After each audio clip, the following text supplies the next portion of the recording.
La transformación de la educación hacia la descolonización de la pedagogía. Bueno, la transformación de la educación hacia una pedagogía decolonial implica una profunda crítica a los modelos educativos, ya que fueron impuestos por el colonialismo, promoviendo una revalorización de saberes ancestrales, la interculturalidad y la liberación epistemológica. Asimismo, la educación tenemos que verla desde otro punto de vista que fue la tradicional, que ha sido históricamente un instrumento de imposición cultural. En este sentido, vemos que esta forma de educación tenía un enfoque memorístico, donde priorizaba la memoria de contenidos sobre la comprensión o el análisis crítico.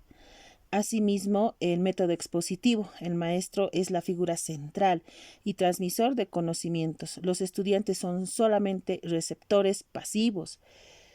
Existía también una disciplina estricta, donde la autoridad era el docente, los castigos siempre estaban latentes por el mal comportamiento. Asimismo, también tenemos la poca participación del estudiante.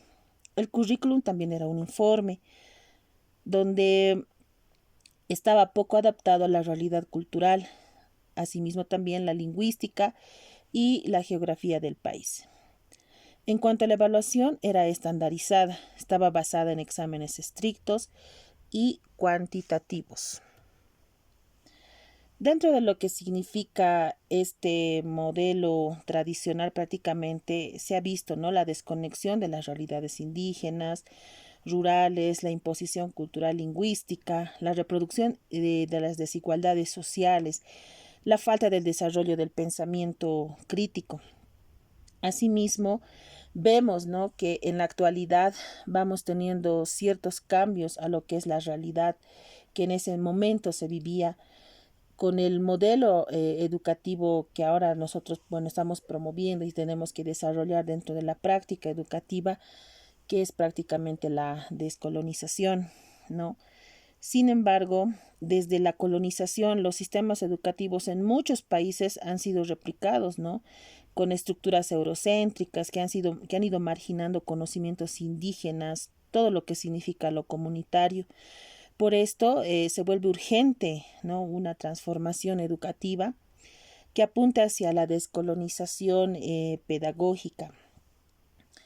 En este caso, lo que se debe promover prácticamente es pues los saberes y la educación indígena originaria, donde antes de la colonización y de manera paralela al sistema formal que tenemos, los pueblos indígenas de Bolivia han mantenido formas propias, ¿no?, que significan en la educación. Por ejemplo, tenemos el aprendizaje comunitario, donde se aprende haciendo, observando, participando en la vida diaria de la comunidad.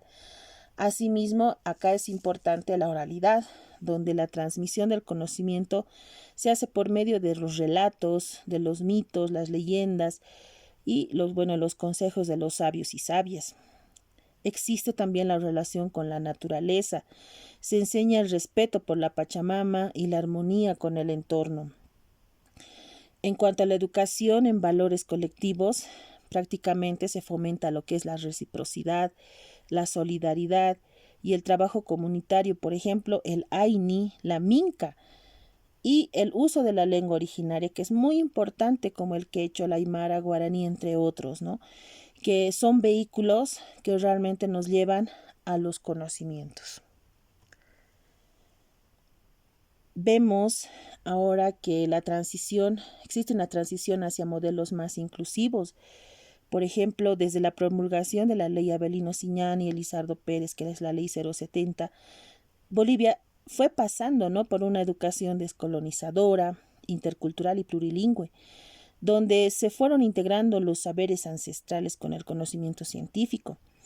Esto prácticamente da a entender que la educación tradicional en Bolivia se refiere a un método de enseñanza y aprendizaje que han sido transmitidos de generación en generación, tanto en el sistema educativo formal influenciado por modelos occidentales como los saberes ancestrales de los pueblos originarios. Y esto nosotros tenemos que tomarlo en cuenta como docentes, que es muy importante esa transición que nosotros hemos tenido desde lo que significa, ¿no?, los conocimientos occidentales a lo que ahora se quiere promover, ¿no?, con esto de la descolonización. Asimismo, tenemos esta parte importante, ¿no?, que es la transformación de la educación hacia la descolonización de la pedagogía. Como lo señala Paulo Freire, la educación no cambia, el mundo cambia hacia las personas, cambia a las personas que van a cambiar el mundo. Esta frase prácticamente apunta al rol emancipador que puede tener la educación si se orienta hacia la reflexión crítica, el diálogo horizontal y la valoración de los saberes excluidos. La descolonización pedagógica tiene sus connotaciones. Esto implica prácticamente el reconocer que el conocimiento no solo se limita al canon occidental. Así como lo manifiesta Walsh, descolonizar la pedagogía implica obedecer el mandato colonial del pensamiento único y abrir espacios a otras lógicas epistémicas. El autor en este caso nos indica que requiere un cambio profundo en los contenidos de las metodologías y las relaciones de poder dentro del aula. Prácticamente nos apoyamos también en lo que nos menciona Frantz Fanon, ¿no?, quien nos dice que en el libro de los condenados de la tierra, que la solución se encuentra en el educar, el politizar las masas, colocar al partido a su entera disposición y descentralizar el poder lo más posible. Esto significa, abrir el espíritu, despertar el espíritu, dar luz al espíritu. Esta propuesta destaca la necesidad de una educación que despierte una conciencia, que movilice a las masas a lo que significa la liberación. En cuanto al pensamiento decolonial en América Latina, ha sido pues clave para cuestionar la matriz del poder colonial, así como lo menciona Aníbal Quijano, quien nos indica que la colonialidad del saber ha implicado la imposición del conocimiento europeo como único universal, negando otras formas de conocer e interpretar el mundo. Es en este sentido que viene el de transformar la educación, que conlleva demostrar las jerarquías epistémicas heredadas de la colonización. En este sentido, vemos que descolonizar la pedagogía no solo significa pues simplemente incluir contenidos indígenas o afrodescendientes en el currículum, sino esa forma de cambiar la enseñanza, el aprendizaje. Y en este sentido vamos a tomar en cuenta a Boaventura de Sousa Santos, quien nos dice que no hay justicia social sin justicia cognitiva, enfatizando en los saberes oprimidos que deben ocupar un lugar central en la construcción de alternativas educativas. La educación es problematizadora, crítica y liberadora. Por otro lado, también tenemos los procesos pedagógicos descolonizadores.